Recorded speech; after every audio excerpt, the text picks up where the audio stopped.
A seleção é dependente do Neymar, sim.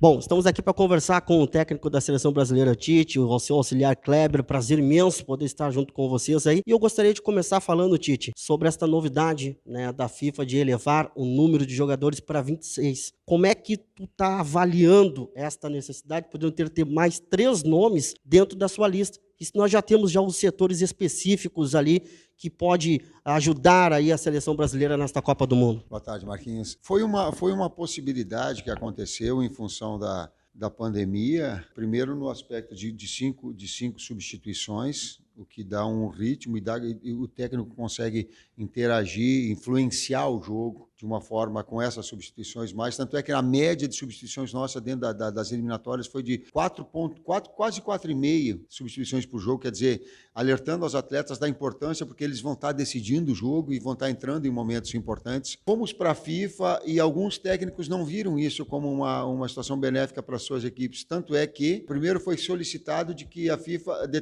pudesse nos dar os 26 atletas ficarem no banco. Isso foi colocado. E depois a prerrogativa de que cada técnico, cada comissão técnica possa escolher se são 23 ou 26. Alguns não veem isso como um benefício, porque, teoricamente, daqui a pouco um atleta vai ficar chateado por não ter entrado ou por não estar participando. Eu, particularmente, achei benéfico. Kleber, você já viajou em diversos estádios, tanto pela Europa, futebol brasileiro. Existe algum nome que tu pode apresentar até a lista da Copa pro Tite, aquele nome que daqui a pouco não compareceu na convocação e chega de última hora? Ó, Tite, nós temos esse jogador aqui. Eu sei que provavelmente não vai citar nomes, né? Mas existe essa expectativa ou não? A gente tem uma lista larga, né, que a gente chama de 45 a 50 atletas que a gente vem observando. Na última convocação, a gente trouxe o Danilo, do Palmeiras, que não estava, não tinha sido convocado nenhuma vez, e o Tite vem repetindo, a comissão repetindo várias vezes que a gente não está com as portas fechadas, né? É muito importante a observação e é dinâmico o futebol. Sem dias, muitas coisas podem acontecer. Então tem nomes, sim, que não foram chamados ainda e que podem aparecer. O nosso foco agora é nessa convocação para setembro, né? 2 jogos em 22 e 27 de setembro. Então pode aparecer alguns nomes, tanto do futebol jogado aqui no Brasil, como do futebol que recomeça agora na Europa. O Brasil na Copa, Tite, pode passar muito pelo Neymar? Só que as pessoas às vezes ficavam está tendo a coragem de colocar assim do Neymar, porque no início assim colocava assim para mim, pô, a seleção é Neymar dependência. E eu observava, e aí depois diluiu, aí como a gente teve grandes atuações sem o Neymar, disse, pô, aí a seleção não é mais dependente de Neymar. E aí eu vou dizer para ele, a seleção é dependente do Neymar, sim. Ela é dependente de grandes atletas, uma grande seleção é dependente dos seus grandes astros, dos seus grandes jogadores de qualidade técnica. Ela é dependente do Vini Júnior, ela é dependente do Thiago Silva, ela é dependente do Dani, ela é dependente de atletas de alto nível, do Neymar, claro que sim. E fazer com que a gente possa prepará-los, conscientizá-los nesse momento que antecede a Copa do Mundo, ele é fundamental para que ele esteja na sua melhor condição. Isso também ajuda, né, principalmente para o grupo, os novos jogadores que estão chegando. Então, o futebol do Neymar é realmente aquele momento de poder ajudar aqueles novos que estão chegando para a seleção. Sim. É uma geração, eu digo assim, que eu e o Kleber, a gente tem uma característica. Se o cara dissesse assim, qual é que é a característica tua e do Kleber enquanto comissão técnica, mais na área específica, técnico-tática, eu digo assim, nós somos técnicos camaleões. A gente tenta se adaptar àquilo que nós temos de grande qualidade dos atletas. Então, por exemplo, o Neymar, hoje ele não joga do jeito que jogava em 2018 conosco, 2017, porque ele era externo no Barcelona. Hoje ele vem para dentro para jogar numa faixa mais criativa, onde ele tem uma liberdade maior de criação e de chegada na frente. Por quê? Porque também surgiu grandes pontas, grandes externos, grandes extremas, o winger, chama o que quiser, que são jogadores de velocidade e qualidade técnica do lado. Então isso vai potencializando, isso também fez com que, junto com aqueles jogadores mais experientes, nós chegássemos como estamos no melhor momento nosso dentro da seleção brasileira. Falando ainda sobre o Neymar, o Neymar já cogitou ser a última Copa dele. Você acha que o Neymar chega para essa Copa mais maduro? Eu entendo que sim, eu entendo que o tempo vai lhe proporcionando reflexões, como todo mundo, né? E, às vezes eu uso algumas palavras ou frases. A Marta Medeiros, ela coloca assim num dos livros dela que a experiência é fundamentalmente prática. Claro que na teoria a gente lê, a gente observa, a gente lê uma coluna, lê um livro, mas a praticidade, ela te dá verdadeiramente chancela a experiência. Então, quando tu reúne os dois aspectos, e hoje ele mantém a sua qualidade técnica extraordinária, e tu tem um condicionamento físico que te permita, e esse é o pré-requisito, tu está muito mais próximo também de uma maturidade maior. Falando sobre a convocação, existem alguns jogadores, eu ouvi uma entrevista sua que você citava até o nome do Rodrigo Caio, que estava voltando de lesão. Aí eu te pergunto, Tite, a lista da Copa ainda está aberta ou está fechada? Porque temos vários jogadores que estavam jogando em rendimento técnico muito bom, mas agora, né, como é que está a avaliação? Ainda está aberta a lista da Copa? Faço uma parte, o Kleber me ajuda a complementar. São 45, 50 atletas que nós temos contato direto, sim. Eu não sei como vai ser daqui a 2 meses. Eu não sei se vai estar machucado, eu sei o nível técnico. Por exemplo, eu vou te dar, o Douglas Luiz hoje não é titular da sua equipe. No entanto, nós estamos acompanhando ele, para que ele tenha e que saiba do pertencimento de todos. O Lucas Veríssimo está machucado? Da mesma forma. O Rodrigo Faio? Da mesma forma. Por quê? Porque esse núcleo de 45, 50 atletas, a gente prepara todos. Depois a gente vai fazer essa escolha, agradar alguns, desagradar outros, é da atividade, né? Mas prepará-los, isso sim. É difícil o observatório desses 45, 50? Não, ele não é difícil, ele é meticuloso e importantíssimo. Vamos dizer assim, tu está acompanhando, tu está junto com o atleta, tu ir nos seus clubes, conversar com suas comissões técnicas, ver jogos, aprofundar nos detalhes. E o nosso objetivo sempre nesse processo de observações, é fazer com que o atleta se sinta pertencente ao processo, sabendo que tem real chance de ser convocado, de estar na Copa do Mundo, e todos eles sabem disso. E a gente precisa ter 3, 4, às vezes até 5 jogadores por posição, com características diferentes, todos estão atuando em grandes clubes, ou na Europa ou aqui no Brasil, né? E eles, sabendo disso, vão se preparar de uma maneira melhor. A gente tem pouco tempo de preparação efetiva após a apresentação deles, né? São 10 dias, então todos eles têm que estar num nível altíssimo, num nível físico altíssimo, têm que estar preparados mentalmente, e eles estão recebendo o nosso recado, estão trocando informações com a gente e estão querendo, isso é o mais importante. Titi, eu queria que tu falasse agora do torcedor brasileiro.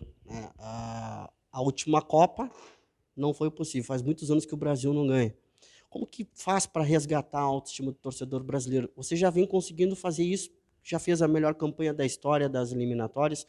Como que faz para prender agora o torcedor na frente da televisão, aquela autoestima que tinha o torcedor brasileiro de ficar junto à seleção brasileira?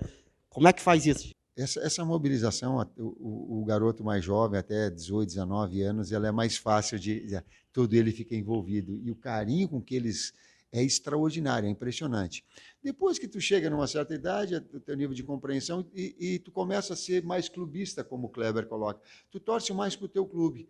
Quando chega agora, que são 100 dias da Copa do Mundo, menos um pouco, o que a gente tem? A gente tem um engajamento maior. Aí eu fui assistir jogo Palmeiras e Atlético, era incrível o quanto de garoto, o quanto das pessoas me abordando, assim, pô, vamos, a Copa é nossa, nós estamos juntos, sabe? E aí deixar um pouco de lado o seu clube, mas também começar a trazer esse carinho para os atletas, para a seleção, ele passou a ser importantíssimo, e foi uma constatação. O último jogo no Maracanã foi evidente, o quanto de carinho, o quanto de mobilização, aquelas 70 mil pessoas quase esteve em Maracanã tendo. Essa simbiose, essa correlação do atleta envolvido no emocional, de carinho, de afetividade, de paixão, isso vai fomentando agora, a vésperas do Mundial, ele vai fomentando também. Falando do grupo do Brasil na Copa, para nós encaminharmos para o fim, é mais fácil pegar um grupo do jeito que o Brasil pegou, não pegando os grandes adversários? Eu tenho colocado para a comissão técnica que a gente tem diferentes tarefas. E esse momento de tarefa de acompanhamento, O meu agora é de prestar atenção nos atletas, nos clubes de ponta, do acompanhamento total, e deles, do Kleber, mais especificamente, que pode falar a respeito das seleções que a gente enfrenta. A gente não vê pelo lado de fácil ou difícil, a gente vê pelo lado de o que é, que realidade, o que a gente vai enfrentar, como jogam, como defendem, quais são os principais jogadores, quais são os pontos fortes, quais são os pontos fracos, a gente detalhar bem o adversário. Para isso, paralelamente ao nosso trabalho, a gente tem uma equipe de observadores, Ricardo Gomes, ex-atleta, ex-treinador, juntamente com o Luquinha, que é o analista do Palmeiras, observando a Sérvia, o Marcinho, ex-atleta e hoje auxiliar técnico do Bragantino, juntamente com o Gabriel, analista do Fluminense, observando a Suíça. A gente está definindo o nome dos observadores de Camarões que a gente vai passar a observar a partir dessa data de setembro, porque Camarões recém tinha feito 2 jogos de estreia com o treinador, então era muito cedo para observação. Então a gente vai aprofundar, já vem tendo reuniões com os observadores de Sérvia e Suíça, passando o relatório. Está sendo montado todo um processo para que a gente, após os jogos amistosos agora de setembro, comece a aprofundar mais em cima desses adversários e ter mais subsídio para a gente definir nossas estratégias e a nossa preparação para enfrentar. Mesma pergunta eu faço para ti, Kleber, porque o planejamento da seleção brasileira na Rússia se viajava muito. No Catar parece ser mais perto, assim, os jogos. Dá melhor condições para vocês criar uma hospedagem, não ter que estar desfazendo as malas, viajando muito. É mais tranquilo a Copa no Catar? Com certeza, né? Isso é um grande ganho dessa Copa. Além de, para nós, o ganho de ter os atletas, na sua maioria, os europeus, jogando na metade da competição, vão chegar numa condição física e mental boa. A questão da distância, a recuperação pós os jogos, seguido o atleta já vai estar no hotel, é rapidinho, 45 minutos, 1 hora, é a maior distância percorrida, ali do lado. A gente consegue recuperar os atletas porque os jogos são próximos, né? Então essa diferença para nós ela é muito importante. Qual vai ser o futuro do Tite? O Tite está pensando em descansar, dar uma aliviada? Ou o Tite está pensando em ir para a Europa, para o futebol brasileiro? Será que dá para falar, Tite, já? Marquinho, eu vim um pouquinho com essa resposta pronta, porque a minha esposa tem me pautado bastante isso. Ela só terminou comigo. E aí eu vou ficar com ela para dar... Porque a esposa do técnico também a gente sabe o quanto é de orgulho, mas o quanto de retira alguns momentos de ficar próximo. E aí o meu filho fala assim, tá bom, pai, só que ela vai te aguentar 2 meses, depois ela vai te jogar para fora e diz assim, tá, vai trabalhar que eu não te aguento mais, né? Então... Mas sem, eu quero fazer o meu melhor trabalho possível, eu quero estar leve, eu quero estar verdadeiramente consciente da responsabilidade, do orgulho de fazer uma grande Copa, e depois eu vou ficar em paz de espírito, e a partir daí eu começo a definir, mas eu não falo absolutamente nada, não trato absolutamente nada, ninguém está autorizado a falar por mim até terminar a Copa do Mundo. Conversamos com o técnico Tite, também queremos agradecer toda a audiência de vocês da cidade de Rio Grande, são 400 quilômetros para vir conversar com essas feras aqui do futebol brasileiro, queremos agradecer demais, muito obrigado, Tite, aí pela sua participação junto com a gente na Rádio Zona Sul. Memória afetiva de São Paulo de Rio Grande, enfrentamento no Alto da Puso como atleta, como técnico, tem todo aí sim um carinho e um respeito muito grande a vocês todos. Muito obrigado, Kleber. Um abraço, prazer falar com vocês. Bom retorno, que a viagem é longa, né? Bom retorno para vocês.